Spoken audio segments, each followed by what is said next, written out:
అప్పుడున్న కాలంలో చాలామంది ఉన్నారు. కానీ నోవహును చూసినప్పుడు మాత్రం దేవుడు ఒక మాటని అక్కడ పలికినట్టుగా మనం చూస్తాం. అదే ఆదికాండం 6వ అధ్యాయము 9వ వచన భాగంలో పరిశుద్ధాత్మ దేవుడు రాయించిన మాటలో నోవహు వంశావళి ఇదే. నోవహు నీతిపరుడును తన తరములో నిందారహితుడునై ఉండెను అని.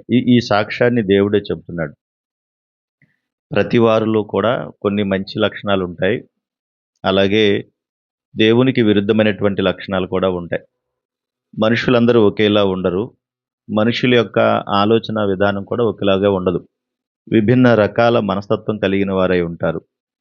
కానీ ఏదైతే విరుద్ధమైన కార్యాలున్నాయో వాటిని బయటకు పంపి దైవికమైనటువంటి సుగుణాలను బయటకు తీసుకొని వస్తే అలాంటి వారి యొక్క జీవితాలు ఏవైనా కూడా బాగుంటాయి. మరలా చెప్తున్నాను ఈ మాట.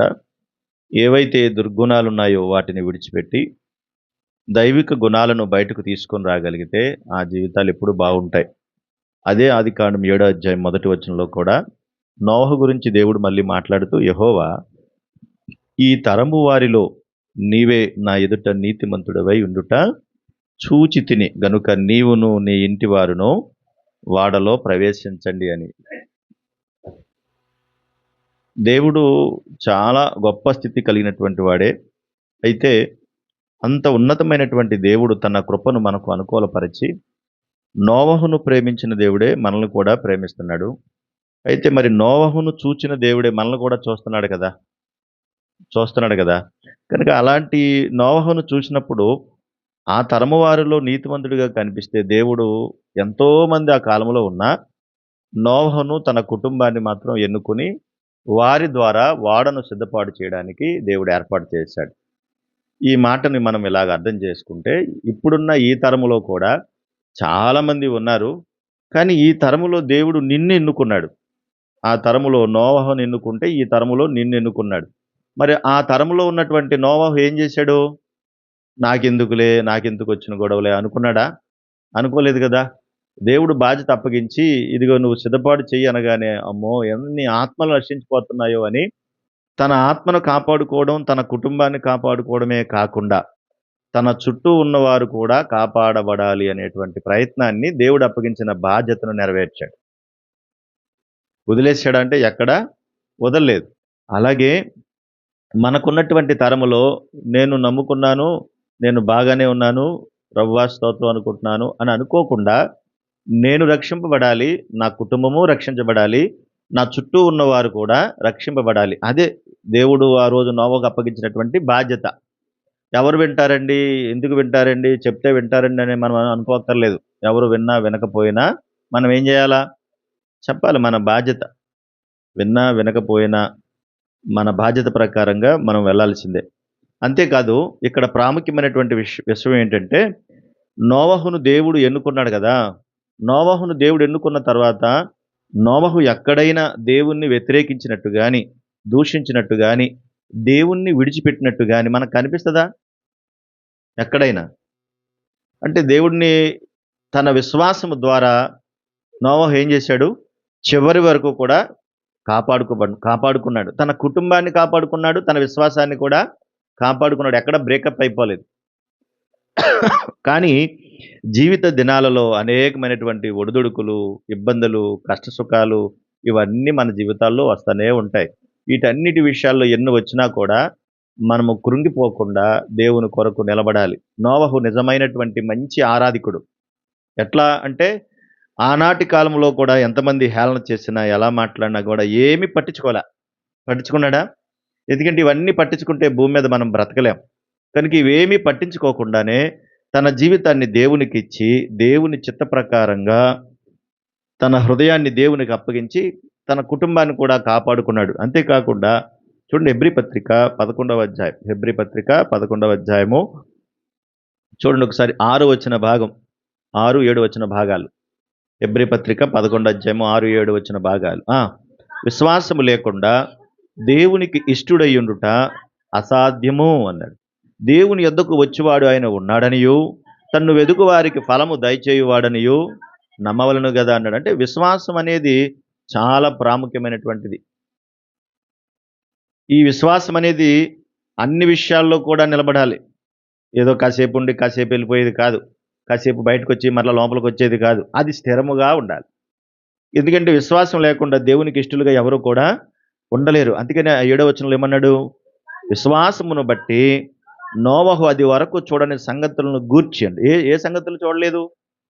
తనకసలు ఏం జరుగుతుందో ఏమో తెలీదు. ఏమవుతుందో కూడా తెలీదు.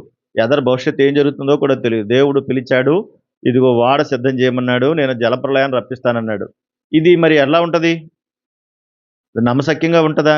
మనుష్య గుణాలతో ఆలోచిస్తే నమ్మగలమా అసలు మనం? ఎవరమైనా నమ్ముతామా? నువ్విది చెయ్యి అనంటే, ఇది చేయమంటున్నాడేంటి? ఇలా చేయమంటున్నాడు? ఎందుకు చేయమంటున్నాడు? రకరకాల ప్రశ్నలొస్తాయి. నమ్మలేం. కానీ అవేమీ నోవహు చూడలేదు. కానీ అన్నిటినీ నమ్మాడు. నమ్మడు గనకనే కుటుంబాన్ని కూడా కాపాడుకున్నాడు. కుటుంబం దగ్గరికెళ్ళి కొడుకులతో చెప్తే కొడుకులేమన్నారు?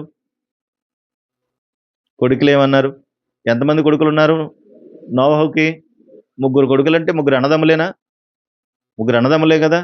అప్పగించినటువంటి బాధ్యత తండ్రి చెప్పాడు. నాయనా ఈ విషయం మీరు స్వీకరించాలి. దేవుడు ఇది చేయమన్నాడు. నాతో పాటు మీరు ఏకీభించండి అనగానే ఏం చేశారు 3 అన్నదమ్ములు? మా నాన్నకి దేవుడు కనబడ్డాడంట, మాట్లాడాడంట. ఇదిగో మరి జలప్రళయం వస్తుందని చెప్పాడంట. ఓడ కట్టమని చెప్పాడంట. కాబట్టి మేమేం చేయాలి ఇప్పుడు? మా నాన్న ఏది చెప్తే అది మేము చేయాలని సిద్ధపడి వారి యొక్క భార్యలతో కూడా మాట్లాడినప్పుడు భార్యలు కూడా ఏం చేశారు? చెప్పండి ఏం చేశారు? సాధారణంగా 3 అన్నదమ్ములకి 3 భార్యలంటే ఒకే ఇంటోళ్ళు ఉంటారేటి? ఎక్కడెక్కడోళ్ళే కదా వస్తారు. అంతేనా? అందరూ ఒకేలాగుంటారా? ఒకేలాగుంటారా? మాట్లాడరే? ఒకేలాగా ఉండరు కదా! మనకు తెలుసు. ఒకే మెంటాలిటీ ఉండదు. ఒకే మనస్తత్వం ఉండదు. అప్పుడప్పుడు మనం కూడా ఇలా అనుకుంటా ఉంటాం. ఏంటంటే ఆళ్ళలాగా నువ్వెందుకు లేవు? ఆళ్ళలాగా నువ్వెందుకు లేవు? ఆళ్ళలాగా నువ్వెందుకు లేవు? ఆళ్ళలాగా నువ్వెందుకుంటావు? ఆళ్ళలాగా నువ్వెందుకుంటావు? నువ్వే, వాళ్ళు వాళ్ళే. కనుక వాళ్ళలాగా నువ్వెందుకు లేవు? నువ్వెందుకు లేవు? అనుకుంటా ఉండదు. నీకంటూ ఒక ఫ్యామిలీ ఉంది. నీకంటూ దేవుడు ఒక మంచి స్థితినిచ్చాడు. నీ కుటుంబాన్ని ఎలా పోషించుకోవాలో, ఎలా రక్షించుకోవాలో అది నువ్వు ఆలోచించాలి. ఇక్కడ ఎవరు ఆలోచించారు? నోవహు ఆలోచించాడు. అతని కొడుకులు ఆలోచించారు. అతని కోడళ్ళు ఆలోచించారు. వీళ్ళందరికీ పెద్ద దిక్కుంది. యజమానురాలు ఎవరావిడ? నోవహు భార్య. పేరు లేదక్కడ. నోవహు భార్య. మరి ఈళ్ళందరికీ పెద్ద దిక్కు ఆవిడుంటే ఆవిడేమంటది? ఏయ్! మీరందరూ నా చెప్పిన మాట వినాలి. కానీ ఎంత మంచి అత్తగారావిడ? అసలు వాళ్ళలో ఎప్పుడైనా గొడవలు పడినట్టు గాని, దెబ్బలాడుకున్నట్టు గాని ఉన్నాయా? అన్నదమ్ములు ఎప్పుడైనా దెబ్బలాడుకున్నట్టు చూసామా? నోవహు కొడుకుల్లో అన్నదమ్ములు ఎప్పుడైనా దెబ్బలాడుకున్నారా? పోనీ ముగ్గురు తోడికోడళ్ళు ఎప్పుడైనా దెబ్బలాడుకున్నారా? అసలు మనం ఎన్ని సార్లు దెబ్బలాడుకొని ఉంటామో కదా! చాలా సార్లు పోట్లాడుకొని ఉంటాం కదా! ఆరాధించేటువంటి ఆరాధికులుగా ఉండాల్సినటువంటి దేవునికి ప్రియమైనటువంటి బిడ్డలు ఎప్పుడూ ఐకమత్యంతో బ్రతకాలి. నోవహును చూసి ఏమి నేర్చుకోవాలంటే ఐక్యత. ఏమి నేర్చుకోవాలి? ఐక్యత. వాళ్ళ అన్నదమ్ములను కూడా చూసి ఏమి నేర్చుకోవాలి కొడుకుల్ని? ఐక్యత. వాళ్ళ కోడలను కూడా చూసి ఏమి నేర్చుకోవాలి? ఐక్యత, ఐకమత్యం. వాళ్ళు ఎప్పుడు దెబ్బడుకోలేదు. ఒకవేళ నోవహును చెప్పినటువంటి మాటలు ముందు భార్య వినాలి. భార్య వినకపోతే రెడీ అవుతదా? అవుతదా? ఐకమత్యంతో కూడినటువంటి గుణాలు ఎప్పుడూ కూడా భార్య, భర్త అనేవాళ్ళు ఒకరినొకరు గౌరవించుకోవాలి ఫస్ట్. ఒకరినొకరు ప్రేమించుకోవాలి.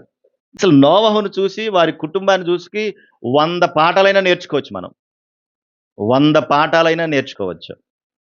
అంతేకాదు ఓడ కట్టడం ఉంది చూసారా? ఓడ కట్టాలంటే సామాన్యమైన విషయం అనుకుంటారు. నోటితో చెప్పుకునేంత విషయం ఏం కాదది.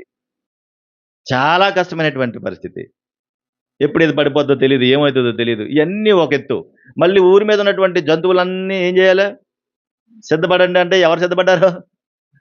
ఓడ కట్టి అన్నీ సిద్ధపాటు చేసిన తర్వాత ఇంతకీ ఆ ఓడ ఎందుకు కట్టారు? ఎవరి కోసం కట్టారు? దాన్ని రక్షణ వాడ అంటారు. ఆ కొరింథీ పత్రికలో కూడా కొన్ని విషయాలుంటాయి. మనకు అవసరం లేదు గాని ఇప్పుడు. మరి ఎందుకు ఇవన్నీ చేసినట్టు అంటే, మనుషులను రక్షణ కొరకు సిద్ధపాటు చేసి. అంటే నోవహును చూసి, వారి కుటుంబాన్ని చూసి ఐక్యతే కాదు, వారు పరలోకం కొరకు సిద్ధపాటు కలిగిన వారు. వారి కుటుంబం పరలోకం కొరకు సిద్ధపాటు కలిగిన వారు. మరి మనం కూడా వారిని చూసి ఏమి నేర్చుకోవాలి ఇప్పుడు? సిద్ధపాటు గుణాన్ని నేర్చుకోవాలి. ఐక్యతే కాదు, సిద్ధపాటు కూడా నేర్చుకోవాలి. ఇది ఎప్పుడైతే ఈ గుణాన్ని మనం కలిగి ఉంటామో, ఏ సమయంలోనైనా సరే దేవునిపై నిలకడగా ఉంటాం. అంతేకాదు వారి కుటుంబాన్ని చూసి మరొక మాట, మూడో మాట ఏంటంటే, వారు మంచి విశ్వాసపరులు. ఎవరు వాళ్ళు? విశ్వాసపరులు. ఏ సమయంలోనైనా కూడా ఎవరి మీద ఆధారపడతారాళ్ళు?